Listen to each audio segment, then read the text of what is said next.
BJP സംസ്ഥാന president Rajeev Chandrasekhar Kottappuram bishop doctor Ambrose പുത്തൻവീട്ടിലുമായി കൂടിക്കാഴ്ച നടത്തി. ബിഷപ്പ് ഹൌസിലായിരുന്നു കൂടിക്കാഴ്ച. വഖഫ് നിയമ ഭേദഗതി ബിൽ ചരിത്ര ദൌത്യമാണ് രാജീവ് ചന്ദ്രശേഖർ.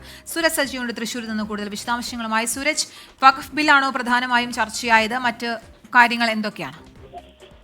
കീർത്തന, വഖഫ് ബില്ല് തന്നെയാണ് ചർച്ചയായത്. അതായത് ചരിത്രപരമായ ദൗത്യമാണ് BJP നിറവേറ്റിയത് എന്നുള്ളതാണ് ഇവിടെ സന്ദർശനം നടത്തിയ ശേഷം ഈ രാജീവ് ചന്ദ്രശേഖർ ബിഷപ്പുമായി സംസാരിക്കുന്നതിനിടയിൽ പറഞ്ഞത്. ഇത് BJP ഈ വഖഫ് ബില്ല് രാഷ്ട്രീയ ആയുധമാക്കുകയാണ്.